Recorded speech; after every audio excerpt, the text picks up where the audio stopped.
Processus électoral, le PPRD se dit non concerné et continue à réclamer la restructuration des membres du bureau de la CENI et un consensus politique. Des morts, des blessés, des disparus après une série de pluies qui s'est abattue à Bukavu et ses environs. Le gouverneur Ngwabidje instruit la police sur le respect des mesures d'assainissement des agglomérations rurales. En prévision de la visite du pape à Kinshasa, le chef du gouvernement effectue une série de visites ce jeudi. Il s'agit des 4 sites retenus dans le stade de Martyrs, le site de Ndolo, la cathédrale Notre-Dame du Congo et le centre interdiocésain de Kinshasa. La société Amazon prévoit de supprimer un peu plus de 18 000 postes en Europe pendant la pandémie. La société a énormément embauché, doublant son personnel international entre début 2020 et début 2022. Mais le bénéfice net de la société a baissé de 9% sur un an au 3e trimestre. Il est temps de vous informer. Bienvenue dans ce journal. Le processus électoral, le PPRD garde sa position et se dit ne pas être concerné dans les opérations de l'enrôlement en cours. À propos du secrétaire permanent Ramazani Chadari, le PPRD exige le consensus politique, la restructuration du bureau de la CENI pour des élections crédibles et apaisées. Le procureur général près la Cour de cassation, Firmin Vodé Mambou, a rempli son devoir civique. Il s'est enrôlé à Kinshasa, dans un centre situé dans la commune de la Gombe, occasion pour lui d'inviter tous les magistrats à emboîter le pas.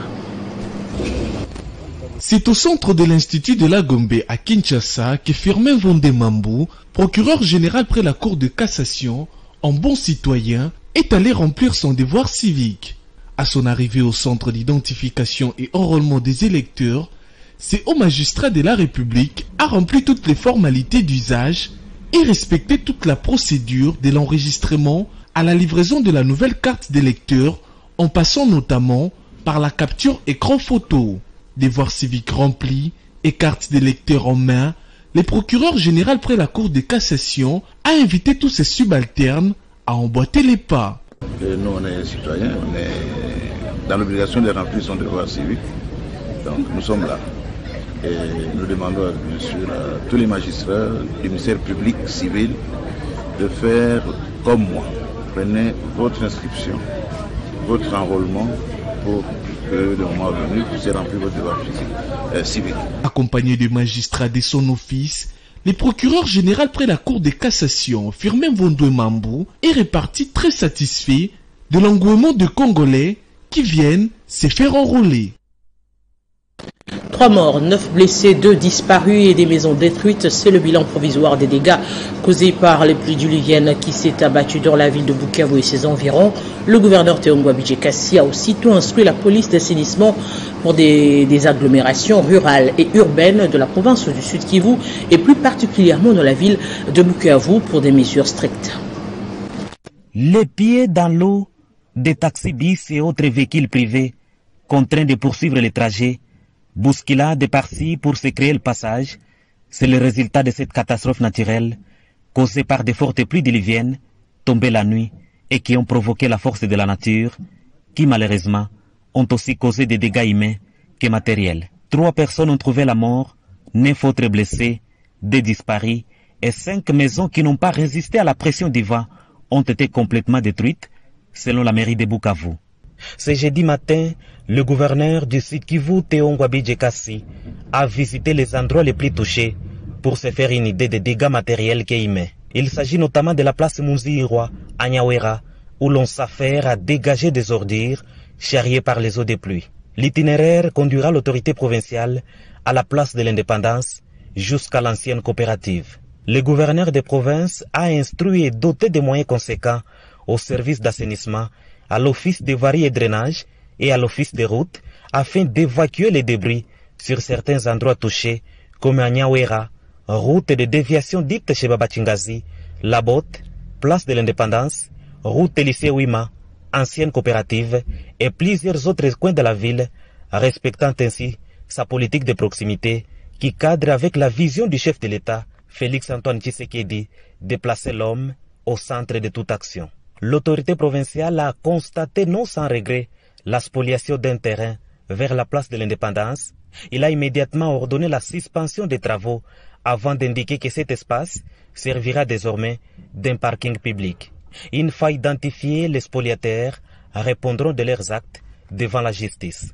Le gouverneur Théo Ngwabidje Kassi a, au cours de cette visite, sensibilisé ses administrés à quitter les sites dangereux et à respecter les mesures prises par lui à travers son arrêté portant assainissement des villes et agglomérations. L'accueil du pape en République démocratique du Congo est prévu du 31 janvier au 3 février 2023 à Kinshasa, sur invitation du président de la République. Pour une bonne organisation, Jean-Michel Samalou Kondé s'est rendu ce jeudi dans les sites choisis pour accueillir les différentes activités du souverain pontife. Il s'agit du site de Ndolo, le stade de Martyrs, la cathédrale Notre-Dame du Congo et les centres interdiocésains de Kinshasa, siège de la Synco. Le ministre intérimaire de Transport, Voies des Communications et Désenclavement, Marc Ekila, a réservé la primeur de sa notification officielle à ce portefeuille aux mandataires des différents services de secteur de transport conviés à une réunion de prise de contact. Le nouveau ministre intérimaire des Transports, Voies des Communications et Désenclavement ne s'est pas du tout donné du repos. Marc Ekila a réservé la primaire de sa notification officielle à ses fauteuils aux mandataires des différents services du secteur des transports conviés à une réunion de prise de contact. Il était tout à fait normal qu'il puisse appeler les responsables de ce secteur pour un premier contact, leur présenter les vœux et en même temps les répercuter le message et les instructions de la hiérarchie. Maître Marc Ekila en a profité pour insuffler un nouvel élan d'état d'esprit et de nouvelles orientations en ces débuts d'année. Dans cet élan de travail, le ministre intérimaire des Transports, Voies des Communications et Désenclavement a aussi échangé avec les agents de l'administration de son secteur. Objectif, monter des stratégies efficaces pour combattre les taux d'accidents en hausse dans les pays, les embouteillages fréquents, en particulier dans la ville de Kinshasa. La réunion a été centré autour d'une interpellation par rapport aux défis que nous avons à relever au sein du ministère des Transports.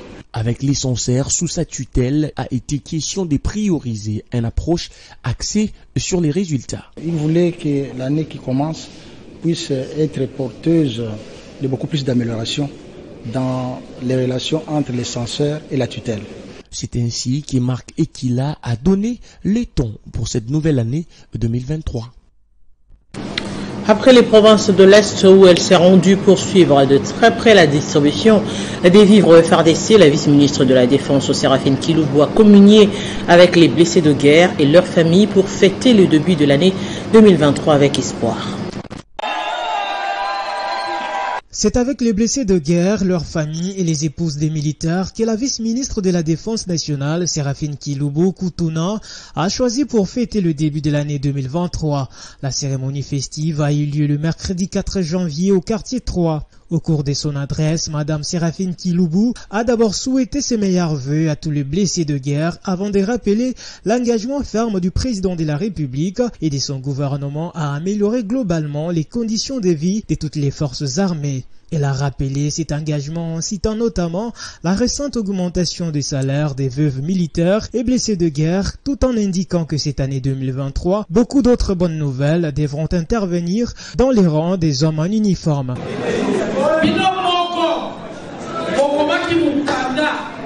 Et il y a que par rapport à la défense, pour remercier le président de la République, premier ministre, ministre Kabanda, Nangaïpe, au comment il Kanda Koloba, que va vacciner nos salaires. Et ça va être.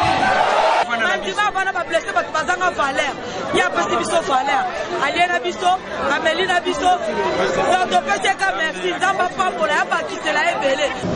remercions beaucoup pour cette initiative.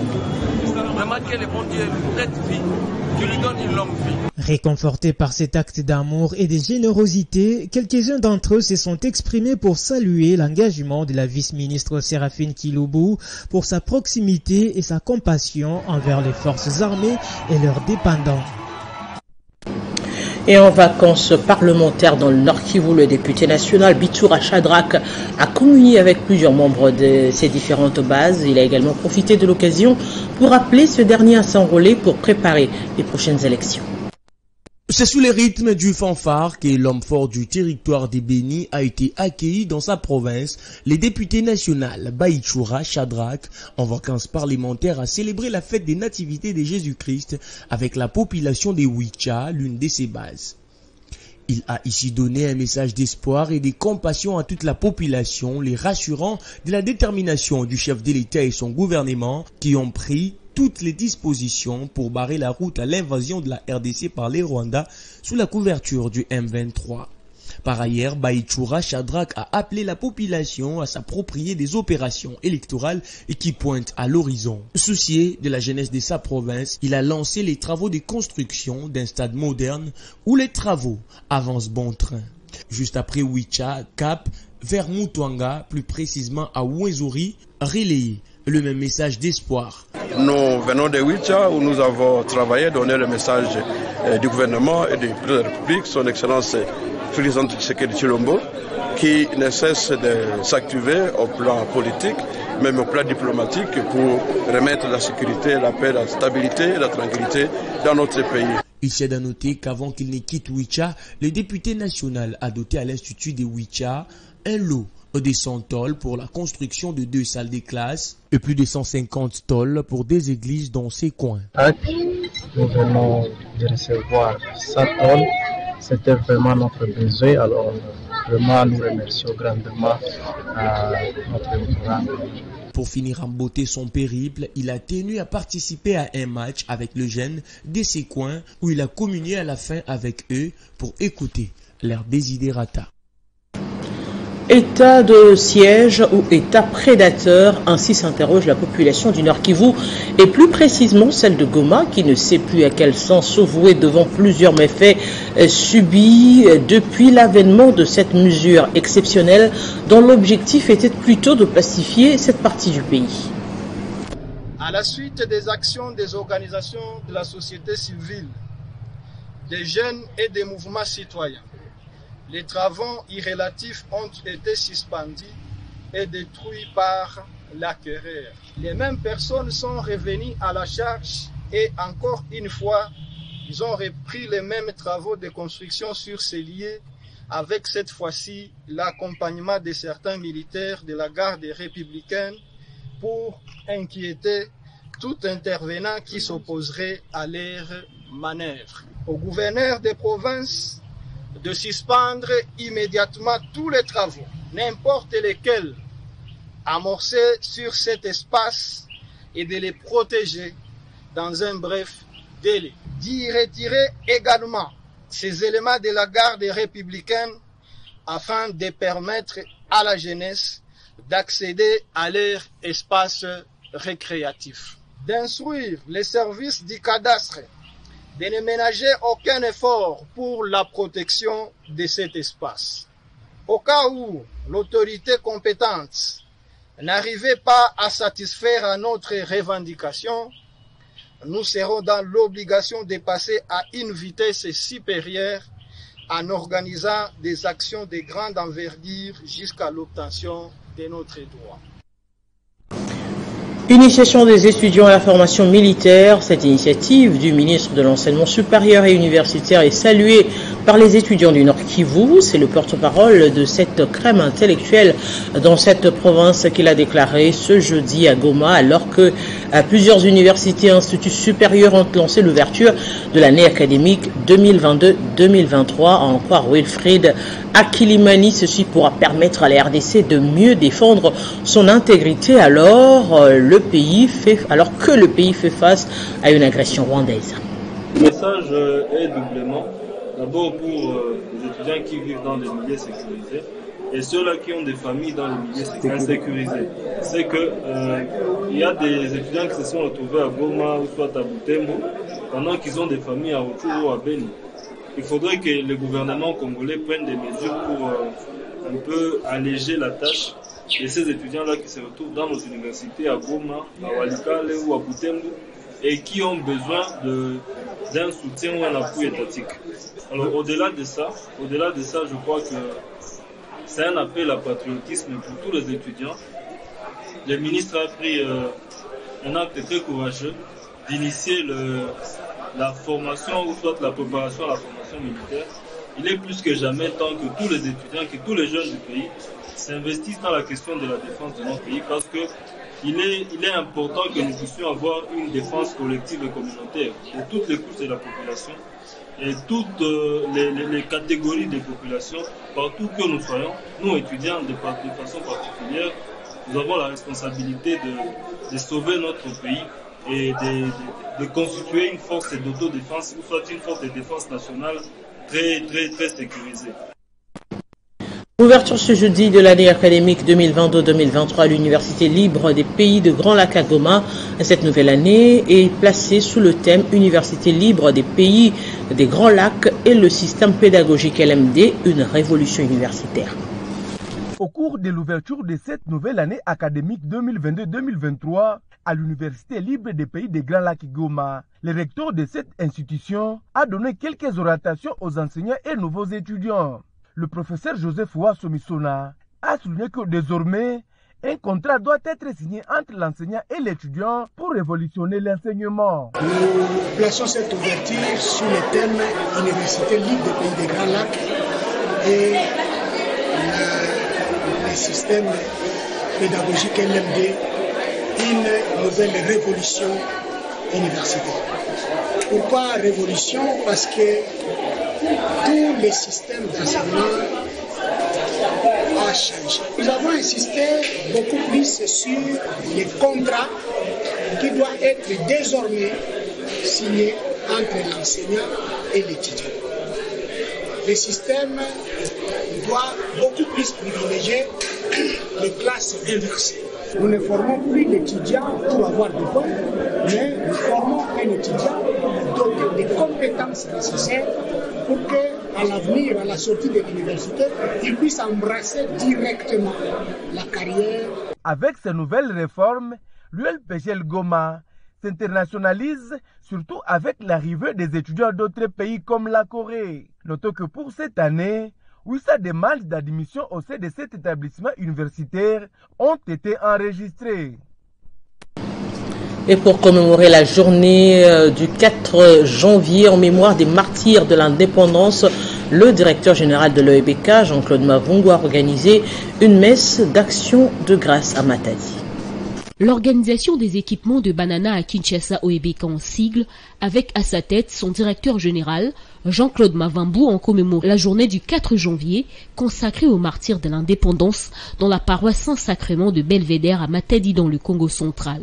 Dans son homélie, le curé de la paroisse l'abbé Henri Duampovessa a rappelé aux fidèles présents à la messe l'importance de la dite journée. Prenant la parole, Jean-Claude Mavungu a invité ceux qui ont répondu à son invitation à s'enrôler massivement pour faire de bons choix lors des élections prochaines. En 2023, au mois de décembre, nous aurons tous affecté le président Fachi.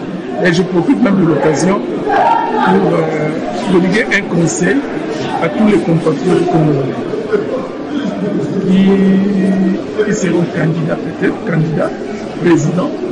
C'est votre droit. On ne votera pas pour nous. Nous, à Matadi, la devise, c'est Fachi Matadi. Mais tout le monde dit maintenant ici à Matadi que Fachi est Matadi. Vous venez de nous débattre. Déterminé pour soutenir le chef de l'État, Félix Tshisekedi, Jean-Claude Mavungu a effectué un carnaval avant de s'enrôler dans le quartier qu'il a vu naître. Pour ces dignes fils de Matadi, c'est un signal fort pour la population de la ville portuaire d'avoir leur carte d'électeur dans différents centres pour participer et faire réélire son candidat Félix Tshisekedi en décembre 2023.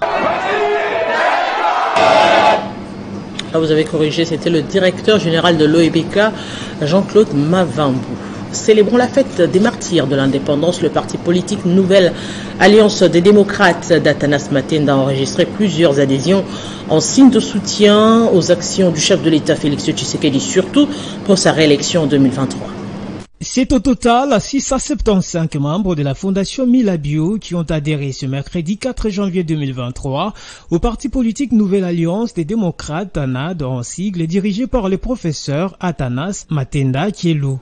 Cette adhésion massive est intervenue au terme d'une cérémonie qui a eu lieu au siège territorial de Pangui de ce parti politique membre de l'Union sacrée de la nation. Prenant la parole pour la circonstance, le président de la Fondation Milabio a justifié cette adhésion au sein de l'ANAD par le fait que c'est le seul parti politique considéré comme patrimoine commun pour tous les fils et toutes les filles de Pangui. Milabio Akengela Paul a aussi demandé aux nouveaux adhérents du parti politique NAD d'affûter leurs armes pour affronter les élections prévues cette année en vue d'offrir leur parti les élus au niveau national, provincial et local. Cette cérémonie qui a coïncidé avec la journée des martyrs de l'indépendance était également une façon de libérer les territoires des Pangui. Et l'Alliance de forces démocratiques du Congo FDC se renforce avec l'adhésion des nouveaux membres à Butembo. Plus de 600 personnes font désormais partie de la famille FDC avec à leur tête Rose Kambu Tutombane. Ils ont été accueillis et présentés mercredi dans une matinée politique organisée à Butembo par les responsables locaux de ce parti. Après avoir servi longtemps la population au sein des organisations de la société civile, Rose Kambu Tutombane, journaliste des formations, décide de se lancer dans la politique. Et pour bien mener sa nouvelle lutte, son choix tombe sur l'Alliance des forces démocratiques du Congo, AFDC, de Modeste Bahati Lukwebo. J'ai choisi l'AFDC parce que j'ai adhéré à la social-démocratie. Et vu l'objectif qui me pousse aujourd'hui de quitter le camp de la société civile au camp politique, qui n'est autre que de pouvoir continuer la défense. Femme leader, incontestable au Nord Kivu, Rose Tutombane, à la tête de plusieurs organisations féminines, adhère avec derrière elle plus de 600 personnes au sein de la FDC, sous-fédération urbaine de Butembo. Une adhésion massive de nouveaux membres, confirmant ainsi le statut de la FDC, celui de l'un des grands partis politiques du pays et qui s'enracine davantage avec une acceptation à la base de par son projet de société centré sur la social-démocratie. Les nouveaux adhérents de la FDC à Butembo ont été accueillis à l'issue d'une cérémonie solennelle organisée ce 4 janvier par les responsables locaux du parti. Nous avons été notifiés une adhésion de 600 personnes. 2023 étant déclaré une année des élections en République démocratique du Congo, Rose Kambu Tutombane appelle à la mobilisation de la population pour un enrôlement massif. À quelques mois de la tenue des élections, la FDC se met alors de bataille en toute sérénité afin de renfler des sièges partout dans le pays, y compris à Butembo lors des législatives nationales et provinciales, tout comme aux élections locales fixées au 20 décembre prochain par la centrale électorale. Et toujours dans l'actualité, les ressortissants de l'espace Lega comprenant les territoires de Mwenga, Chabunda dans la province du Sud Kivu, Pangui au Maniema et Walikale au Nord Kivu, regroupés au sein de la mutuelle Luzulega, a réuni une assemblée générale extraordinaire en vue de passer en revue la situation politique dans l'espace du Kivu. Dans une déclaration faite à la presse, ils ont constaté non seulement que l'espace Luzulega a été totalement oublié au sein des institutions dirigeantes et entreprises étatiques de la République démocratique du Congo malgré les multiples revendications. Que cette velléité hégémonique s'observe même dans le territoire Lega, réputé riche à ressources naturelles. Que ce territoire est riche à minerais demeure victime d'exploitation illicite, de destruction de l'environnement, des écosystèmes, ainsi que de la dégradation des routes. Face à cette situation, de nature à compromettre dangereusement la paix, la concorde et la cohésion sociale dans la province du Sud Kivu, et tenant compte des faits si haut relatés, appuyons sans réserve le contenu de la lettre du 13 décembre 2022 des honorables députés et sénateurs élus de la province du Sud Kivu, adressé à son Excellence, Monsieur le Vice-Premier ministre de l'Intérieur, dénonçons et condamnons avec la toute dernière énergie le caractère monoethnique de la mise en place de la petite territoriale telle qu'est conçue et rendue publique par le chef de l'État. En conséquence, demandons au président de la République de corriger cette erreur jugée très grave par la communauté Lega. Appelons tout le peuple Lega à demeurer très vigilant lors des prochaines élections présidentielles, législatives et autres, et de tirer les conséquences de notre exclusion. Charles Dia Oken Ambel, l'un des 13 parlementaires de l'UDPS encore vivant en République démocratique du Congo, a reçu la visite du roi Mboum à l'occasion de son 93e anniversaire. Membre de droit, dépositaire de la culture Mboun, Charles Dia Oken Ambel a été honoré par le royaume Mboun, cette méga association qui travaille pour la promotion des valeurs et de la culture Mboun et qui regroupe le peuple Mboun des 3 territoires des Kwilu éparpillés dans le monde. La délégation du royaume conduite par la reine Frida Atalatala et son secrétaire général exécutif Docité Azabiel a tenu à immortaliser cet héritage, ce patriarche, l'un des 13 parlementaires fondateurs de l'UDPS encore vivant. Je présente au chef de l'État à ma qualité fondateur de l'UDPS. Et lui, il est le président de la République, mais président de l'UDPS. En sa qualité, je lui présente également mes sincères félicitations. Et cela ne vient pas de moi seul, et de la communauté du royaume Mboun, dont je suis membre d'honneur. Donc le président doit savoir qu'il existe un royaume Mboun. Surtout, lorsqu'il va aller au Bandondo, le royaume Mboun ne manquera pas d'être présent et d'accueillir loyalement, fidèlement et surtout très nombreux le président de la République. C'est un royaume atypique. Et puis nous avons comme objectif la réunification du peuple Mboun, la promotion culturelle. Dans un futur proche, le royaume décernera un diplôme d'honneur et de mérite à cette icône de la politique et du royaume Mboun. Allez, on va passer au sport. Le stade Kibasa Maliba de la commune de la Kenya, province du Haut-Katanga, est désormais opérationnel. Il a été rouvert au public mercredi 4 janvier après plusieurs mois de travaux de réhabilitation financés par le gouvernement Kiaboula. À cette occasion, 2 matchs du gala ont eu lieu entre l'Assemblée provinciale et le gouvernement provincial et qui a marqué cette journée des martyrs de l'indépendance. Jean-Paul Kimouni. C'est par 2 matchs amicaux de football opposant les 2 institutions provinciales du Haut-Katanga que le stade omnisport Kibasa Maliba Nyolouk a été rouvert au public ce mercredi 4 janvier 2023. Cela après avoir subi une métamorphose ou mieux une rénovation complète financée par le gouvernement Kiaboula. Sur une pelouse synthétique toute neuve et devant un public installé confortablement dans les tribunes et pourtours équipés de nouveaux sièges aux couleurs du drapeau national. Et c'est parti pour la première rencontre. Les femmes du gouvernement provincial et celles de l'Assemblée provinciale ont été les premières à s'affronter après les coups d'envoi donnés par le gouverneur Jacques Aboula Katoué et le président de l'Assemblée provinciale Michel Katebe. Dans une ambiance de fair play, les joueuses des 2 équipes ont livré au public un spectacle riche en couleurs. Au finish, les femmes de l'organe délibérant ont battu celles du gouvernement par 3 buts à 1. Sous l'animation des groupes Banadouala de Saint-Éloi-Lupopo et les 100% des tout-puissants Mazembe, l'ambiance monte d'un cran lorsque les équipes masculines des 2 institutions montent sur la pelouse. Le gouvernement provincial avec son capitaine Jacques Kaboula Katoué et l'Assemblée provinciale conduite par le député Modeste Baloy et Robert Kidiaba dans les perches se sont neutralisés sur toute la première période.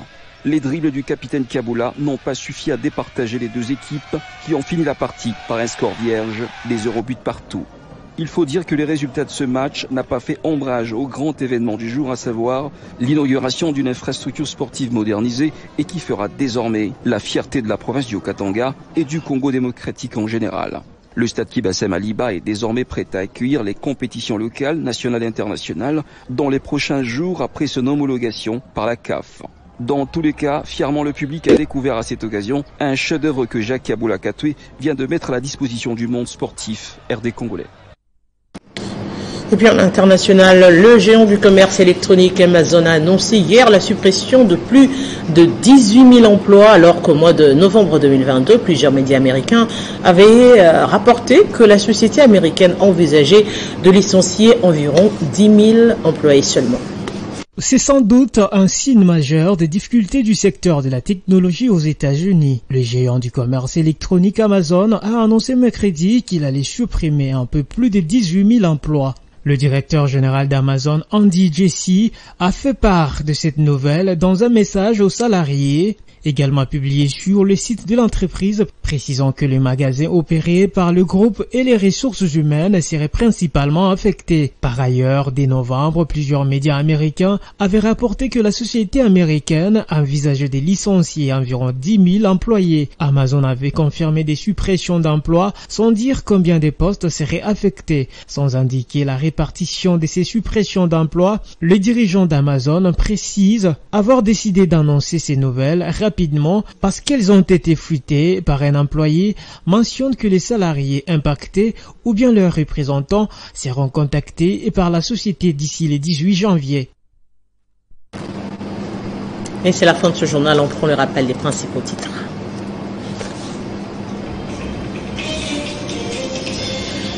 Processus d'enrôlement, le PPRD se dit non concerné et continue à réclamer la restructuration des membres du bureau de la centrale électorale et un consensus politique.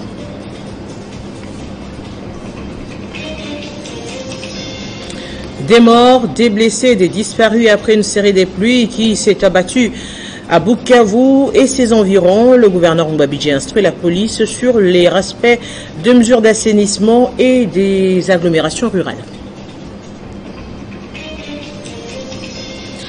En prévision de la visite du pape à Kinshasa, le chef du gouvernement a effectué une série de visites ce jeudi. Il s'agit des 4 sites retenus à Kinshasa, dont le stade de Martyrs, le site de Ndolo, la cathédrale Notre-Dame du Congo et le centre interdiocésain de Kinshasa.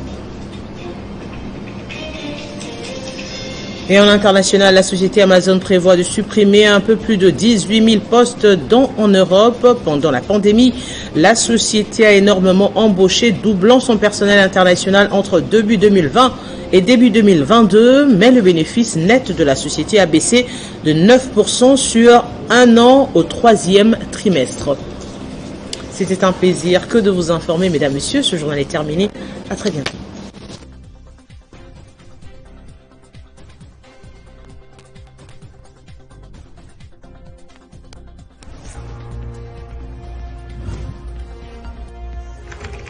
L'actualité reste à continuer.